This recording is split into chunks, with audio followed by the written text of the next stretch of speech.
ಅವನಿಗೆ 26ರ ಹರೆಯ, ಅವಳಿಗೆ 40ರ ಆಸುಪಾಸು. Nurse ಪ್ರೇಮದಲ್ಲಿ ಬಿದ್ದವನಿಗೆ age shock ಎದುರಾಗಿದೆ. ಅವನಿಗೆ ಲವ್ ಮಾಡುವಾಗ ಗೊತ್ತಾಗಿಲ್ಲ ಆಕೆಗೆ ಏಜ್ ಎಷ್ಟು ಅಂತ. ಅದಾದ ನಂತರ ತಿಳಿದು ಬಂದಿದೆ ಅವನಿಗೆ ಕೇವಲ 26 ವರ್ಷ, ಅವಳಿಗೆ 40ರ ಆಸುಪಾಸು. ನರ್ಸ್ ಪ್ರೇಮದಲ್ಲಿ ಬಿದ್ದವನಿಗೆ ಏಜ್ ಶಾಕ್ ಎದುರಾಗಿದೆ. ವಯಸ್ಸಿನ ಲೆಕ್ಕ ಪ್ರಿಯತಮೆಯ ಕೊಂದೇ ಬಿಟ್ಟ ಪಾಪಿ. ಮದುವೆ ಆಗುವಂತೆ ದುಂಬಾಲು ಬಿದ್ದವಳನ್ನ ಕೊಂದುಬಿಟ್ಟಿದ್ದಾನೆ. ಪ್ರೀತಿ ಪ್ರೇಮ ಬ್ರೇಕಪ್, ಕೊನೆಗೆ ಮರ್ಡರ್. ಅವನಿಗೆ 26ರ ಹರೆಯ, ಅವಳಿಗೆ 40ರ ಆಸುಪಾಸು. ನರ್ಸ್ ಪ್ರೇಮದಲ್ಲಿ ಬಿದ್ದವನಿಗೆ ಏಜ್ ಶಾಕ್ ಎದುರಾಗಿದೆ. ಅಲ್ಲಿವರೆಗೂ ಕೂಡ ಆತನಿಗೆ ಗೊತ್ತಿರಲಿಲ್ಲ ಆಕೆಯ ಏಜ್ ಎಷ್ಟು ಅಂತ. ಇಬ್ರು ಕೂಡ ಲವ್ ಮಾಡ್ತಾರೆ. ಅದಾದ ನಂತರ ಸುಧಾಕರ್ಗೆ ಗೊತ್ತಾಗುತ್ತೆ ಮಮತಾಳ ಏಜ್ 39 ಅಂತ. ಏಕೆಂತಂದ್ರೆ ಈತನಿಗೆ ಕೇವಲ 26 ವರ್ಷ ಅಷ್ಟೇ ಇರುತ್ತೆ. ಪ್ರೀತಿ ಮಾಡುವಾಗ ಈಗ ಕ್ಯಾಶುವಲ್ ಆಗಿ ಕೆಲವೊಂದಿಷ್ಟು ಮಾತುಕತೆಗಳನ್ನು ಮಾಡುವಂತಹ ಸಂದರ್ಭದಲ್ಲಿ ಏಜ್ ಬಗ್ಗೆ ಪ್ರಸ್ತಾಪ ಮಾಡಿದಾಗ 39 ವರ್ಷ ಅಂತ ಗೊತ್ತಾಗಿದ ತಕ್ಷಣ ಆತನಿಗೆ ಶಾಕ್ ಆಗುತ್ತೆ. ಅಯ್ಯೋ, ನನಗಿಂತ ಇಷ್ಟು ದೊಡ್ಡವಳ ನೀನು ಅಂತ ಆತನಿಗೆ ಶಾಕ್ ಆಗುತ್ತೆ. ಅದಾದ ನಂತರ ಬ್ರೇಕಪ್ ಮಾಡ್ಕೊಳ್ಳೋಣ ಅಂತ ಕೂಡ ಅವನು ಡಿಸೈಡ್ ಮಾಡ್ಕೊತಾನೆ. ಮಮತಾಳಿಗೂ ಕೂಡ ಈ ಒಂದು ವಿಚಾರವಾಗಿ ತಿಳಿಸ್ತಾನೆ. ಆದರೆ ಮಮತಾ ಒಪ್ಪಿಗೆ ಕೊಡೋದಿಲ್ಲ. ಇಷ್ಟು ದಿನ ನೀನು ಪ್ರೀತಿ ಮಾಡಿ ನನ್ನ ಜೊತೆ ಬಹಳ ಚೆನ್ನಾಗಿದ್ದು, ಈಗ ಮದುವೆ ಆಗುವಂತಹ ಸಂದರ್ಭದಲ್ಲಿ ನೀನು ಬ್ರೇಕಪ್ ಮಾಡ್ಕೊಂಡ್ರೆ ಏನಾಗಬೇಕು? ನನ್ನ ಮುಂದಿನ ಜೀವನದ ಗತಿ ಏನು? ನನ್ನನ್ನು ಮತ್ತೆ ಯಾರು ಮದುವೆ ಆಗ್ತಾರೆ? ಯಾಕೆ ಈ ರೀತಿಯಾಗಿ ಮಾಡ್ತಾ ಇದ್ಯಾ ಅಂತ ಸುಧಾಕರ್ರನ್ನ ಕಾಡಿಸಿರ್ತಾಳೆ. ಸದ್ಯಕ್ಕೆ ಮದುವೆ ಆಗುವಂತೆ ದುಂಬಾಳು ಬಿದ್ದವಳನ್ನ ಕೊಲೆನೇ ಮಾಡಿಬಿಟ್ಟಿದ್ದಾನೆ. ನರ್ಸ್ ಮಮತಾ ಹತ್ಯೆ ಕೇಸಲ್ಲಿ ಸುಧಾಕರ್ ಅರೆಸ್ಟ್ ಮಾಡಲಾಗಿದೆ. ಸ್ಟಾಫ್ ನರ್ಸ್ಗಳಾಗಿದ್ದ ಮಮತಾ ಮತ್ತು ಸುಧಾಕರ್ 1 ವರ್ಷದಿಂದ ಪರಸ್ಪರ ಪ್ರೀತಿಯಲ್ಲಿದ್ದ ಇಬ್ಬರು. ಮಮತಾಗೆ 39 ವರ್ಷ, ಸುಧಾಕರ್ ವಯಸ್ಸು 26. ಮಮತಾ ವಯಸ್ಸು ಗೊತ್ತಿಲ್ಲದೆ ಪ್ರೀತಿ ಮಾಡ್ತಿದ್ದ. ವಯಸ್ಸಿನ ಸತ್ಯ ಗೊತ್ತಾದ ಬಳಿಕ ಬೇರೆ ನಿಶ್ಚಿತಾರ್ಥ ವಿಚಾರ ತಿಳಿದು ಗಲಾಟೆ ಮಾಡಿದ್ದ ಮಮತಾ. ಆತ್ಮಹತ್ಯೆ ಮಾಡಿಕೊಳ್ಳೋದಾಗಿ ಬೆದರಿಕೆಯನ್ನ ಹಾಕಿದ್ದ ಮಮತಾ. ಇದರಿಂದಾಗಿ ಮಮತಾ ಹತ್ಯೆ ಮಾಡಿರೋ ಸುಧಾಕರ್. ಕುಮಾರಸ್ವಾಮಿ ಲೇಔಟ್ ಠಾಣಾ ಪೊಲೀಸರಿಂದ ಸದ್ಯಕ್ಕೆ ತನಿಖೆಯನ್ನ ಮಾಡಲಾಗ್ತಾ ಇದೆ. ಇನ್ನು ನರ್ಸ್ ಮಮತಾ ಹತ್ಯೆ ಕೇಸಲ್ಲಿ ಸದ್ಯಕ್ಕೆ ಸುಧಾಕರ್ನನ್ನ ಅರೆಸ್ಟ್ ಕೂಡ ಮಾಡಲಾಗಿದೆ. ಇಬ್ಬರು ಕೂಡ 1 ವರ್ಷದಿಂದ ಪರಸ್ಪರ ಪ್ರೀತಿಯನ್ನ ಮಾಡ್ತಾ ಇದ್ರಂತೆ. ಜೊತೆಗೆ ಸ್ಟಾಫ್ ನರ್ಸ್ಗಳಾಗಿ ಮಮತಾ ಮತ್ತು ಸುಧಾಕರ್ ಇಬ್ಬರು ಕೂಡ ಒಂದೇ ಕಡೆ ಕೆಲಸವನ್ನ ಮಾಡ್ತಾ ಇದ್ರು. ಹಾಗಾಗಿ ಪ್ರೀತಿ ಕೂಡ ಆಗಿದೆ. ಕೆಲಸ ಮಾಡ್ತಾ ಇದ್ದಂತಹ ಜಾಗದಲ್ಲಿ ಮಮತಾ ವಯಸ್ಸು ಆತನಿಗೆ ಗೊತ್ತೇ ಇರಲಿಲ್ಲವಂತೆ. ಇನ್ನು ವಯಸ್ಸಿನ ಸತ್ಯ ಗೊತ್ತಾದ ಮೇಲೆ ಬೇರೆ ನಿಶ್ಚಿತಾರ್ಥವನ್ನ ಮಾಡ್ಕೊಳ್ತಾನೆ. ಈ ಒಂದು ನಿಶ್ಚಿತಾರ್ಥದ ವಿಚಾರ ತಿಳಿದು ಮಮತಾ ಅಲ್ಲಿಗೆ ಹೋಗಿ ಗಲಾಟೆ ಕೂಡ ಮಾಡ್ತಾಳೆ. ನನ್ನನ್ನ ಪ್ರೀತಿ ಮಾಡ್ತಾ ಇದ್ದೆ, ನನ್ನ ಜೊತೆ ಚೆನ್ನಾಗಿದ್ದೆ, ಅಂಥದ್ರಲ್ಲಿ ಮದುವೆ ಆಗುವಂತ ಅಂದರೆ ಬೇರೆ ಹುಡುಗಿ ಜೊತೆ ನೀನು ನಿಶ್ಚಿತಾರ್ಥವನ್ನ ಮಾಡ್ಕೊಂಡಿದ್ಯಾ, ನಾನು ಭಾಳ ಹಾಳು ಮಾಡಿದ್ಯಾ ಅಂತ ಅಲ್ಲಿ ಹೋಗಿ ಗಲಾಟೆಯನ್ನು ಕೂಡ ಮಮತಾ ಮಾಡ್ತಾಳೆ. ಈ ಒಂದು ಗಲಾಟೆ ಆದ ನಂತರ ಆತನಿಗೆ ಏನು ಮಾಡಬೇಕು ಅಂತಲೇ ಗೊತ್ತಾಗೋದಿಲ್ಲ. ಜೊತೆಗೆ ಮಮತಾ ಬೆದರಿಕೆ ಕೂಡ ಹಾಕಿದ್ಲಂತೆ, ನೀನು ನನ್ನನ್ನು ಮದುವೆ ಆಗಿಲ್ಲ ಅಂತಂದರೆ ನಾನು ಆತ್ಮಹತ್ಯೆನ ಮಾಡ್ಕೊಳ್ತೀನಿ ಅಂತ.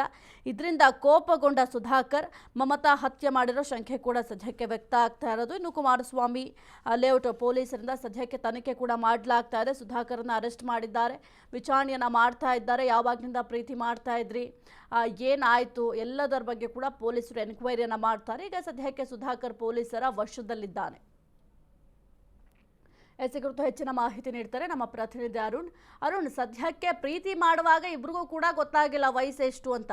ಸುಧಾಕರ್ಗಿಂತ ಆಕೆ ದೊಡ್ಡವಳು. ಈ ಒಂದೇ ಒಂದು ವಿಚಾರಕ್ಕೆ ಕೊಲೆ ಮಾಡದ್ನ ಅಥವಾ ಬೇರೆ ಏನಾದರೂ ರೀಸನ್ ಇದೆಯಾ? ತನಿಖೆ ಸಂದರ್ಭದಲ್ಲಿ ಯಾವೆಲ್ಲ ವಿಚಾರಗಳ ಬಗ್ಗೆ ಏನಾದರೂ ಬಾಯ್ಬಿಟ್ಟಿದ್ದಾನ? ಸಾಹಿತ್ಯ ಏನೊಂದು ಕುಮಾರಸ್ವಾಮಿ ಲೇಔಟ್ ಪೊಲೀಸ್ ಠಾಣೆ ವ್ಯಾಪ್ತಿಯಲ್ಲಿ ಒಂದು ಒಂಟಿ ಮಹಿಳೆಯ ಕೊಲೆ ಪ್ರಕರಣಕ್ಕೆ ಸಂಬಂಧಪಟ್ಟಂತೆ ಒಬ್ಬ ಆರೋಪಿ ಸುಧಾಕರ್ನನ್ನ ಈಗ KS ಲೇಔಟ್ ಪೊಲೀಸರು ಬಂಧಿಸಿ ವಿಚಾರಣೆ ಮಾಡುವಂತ ಸಂದರ್ಭದಲ್ಲಿ ಏನು ಇಬ್ರು ಸಹ ಒಂದು ಜಯದೇವದಲ್ಲಿ ಸ್ಟಾಫ್ ನರ್ಸ್ ಆಗಿ ಇಬ್ರು ಸಹ ಕೆಲಸವನ್ನ ಮಾಡ್ತಾ ಇರ್ತಾರೆ.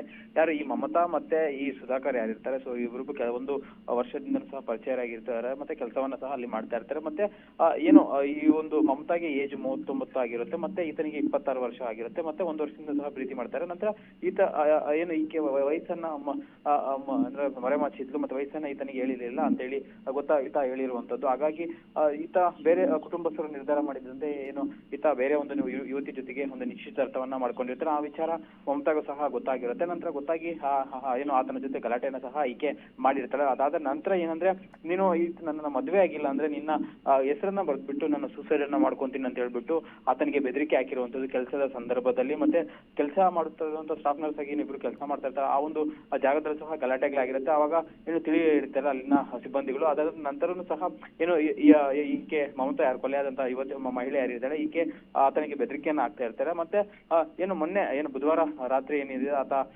ಮನೆಯಲ್ಲಿ ಏನು ಮಮತಾ ಏನಿರ್ತಾಳೆ ಈಕೆ ಏನು ತನ್ನ ಸ್ನೇಹಿತೆಯ ಜೊತೆಗೆ ವಾಸವನ್ನ ಮಾಡ್ಕೊಂಡಿರ್ತಾರೆ. ಆ ಸ್ನೇಹಿತೆ ಏನು ಊರಿಗೆ ಹೋಗಿರ್ತಾಳೆ. ಅದೇ ಒಂದು ಸಂದರ್ಭದಲ್ಲಿ ಈ ವಿಚಾರನೂ ಸಹ ಈತನಿಗೆ ಗೊತ್ತಾಗಿರುತ್ತೆ. ಹಾಗಾಗಿ ಆತ ಮನೆಗೆ ಮಾತನಾಡ್ತೀನಿ ಅಂತ ಬಂದಂತ ಸಂದರ್ಭದಲ್ಲಿ ಬಂದು ಆಕೆಯನ್ನ ಕೊಲೆ ಮಾಡಿ ಏನು ಅಲ್ಲಿ ಹೋಗಿರುವಂತದ್ದು. ನಂತರ ಏನು ಆಕೆಯ ಸ್ನೇಹಿತೆ ಏನು ಕರೆಯನ್ನ ಮಾಡಿರ್ತಾಳೆ, ಮಮತಾ ಕಾಲ್ ಪಿಕ್ ಮಾಡ್ತಾ ಇಲ್ಲ ಅಂತ ಹೇಳ್ಬಿಟ್ಟು ಬಾಡಿಗೆ ಮನೆಯವರಿಗೆ ಕರೆಯನ್ನ ಮಾಡಿರ್ತಾರೆ. ಆ ಒಂದು ಸಂದರ್ಭದಲ್ಲಿ ಬಾಡಿಗೆ ಮನೆಯವರು ಹೋಗಿ ನೋಡುವಂತ ಸಂದರ್ಭದಲ್ಲಿ ಈಕೆ ಒಂದು ಕೊಲೆಯ ಸ್ಥಿತಿಯಲ್ಲಿ ಪತ್ತೆಯಾಗಿರುವಂತದ್ದು. ಆನಂತರ ಖುದ್ದು ಪೊಲೀಸರಿಗೆ ಮನೆ ಮಾಲೀಕರು ಮತ್ತೆ ಸ್ಥಳೀಯರು ಒಂದು ಮಾಹಿತಿಯನ್ನ ಕೊಡ್ತಾರೆ. ಆನಂತರ ಮನೆಯ ಸಿಸಿಟಿವಿ ಇರ್ಬೋದು, ಮತ್ತೆ ಆಕೆಯ ಜೊತೆಗೆ ಚಾಟ್ ಮಾಡಿರುವಂತದ್ದು ಕಾಲ್ ರೆಕಾರ್ಡ್ಸ್ ಇರ್ಬೋದು, ಇದನ್ನ ನಾವು ಪರಿಶೀಲನೆ ಮಾಡುವಂತ ಸಂದರ್ಭದಲ್ಲಿ ಸುಧಾಕರ್ ಏನು ಕೊಲೆ ಮಾಡಿರೋದು ಮೇಲ್ನೋಟಕ್ಕೆ ಗೊತ್ತಾಗಿರೋ. ಅನಂತರ ಸುಧಾಕರ್ನ ವಶಕ್ಕೆ ಪಡೆದುಕೊಂಡು ಪೊಲೀಸರು ವಿಚಾರಣೆ ಮಾಡುವಂತ ಸಂದರ್ಭದಲ್ಲಿ ಈಗ ಘಟನೆ ಈ ರೀತಿ ನಡೆದಿದೆ ಅಂತ ಅದನ್ನು ಸಹ ಒಂದು ಹೇಳಿರುವುದು. ಸದ್ಯಕ್ಕೆ ಆತನನ್ನ ಬಂಧಿಸಿ ಕುಮಾರಸ್ವಾಮಿ ಲೇಔಟ್ ಪೊಲೀಸರು ಹೆಚ್ಚಿನ ವಿಚಾರಣೆ ಮಾಡ್ತಾ ಇರುವಂತದ್ದು.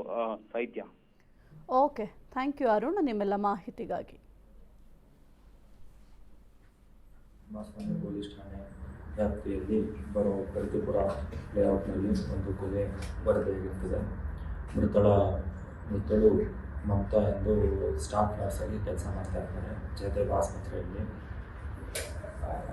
ಇದು ಸುಮಾರು ಬೆಳಿಗ್ಗೆ 11 ಗಂಟೆಗೆ ಮನೆ ಮಾಲೀಕರಿಂದ ವರದಿಯಾಗಿದ್ದು, ತನಿಖೆ ನಾವು ಕೈಗೊಂಡಾಗ ಪ್ರಾಥಮಿಕವಾಗಿ ಇದುವರೆಗೂ ಗಮನಕ್ಕೆ ಬಂದಿರೋದೇನೆಂದರೆ, ಮೃತಳು 1 ವರ್ಷದಿಂದ ಜಯದೇವ ಆಸ್ಪತ್ರೆಯಲ್ಲಿ ಕೆಲಸ ಮಾಡ್ತಾಯಿದ್ದು, 1 ವರ್ಷದಿಂದ ಸಹೋದ್ಯೋಗಿ ಆರೋಪಿ ಪರಿಚಯ ಆಗಿರ್ತಾನೆ.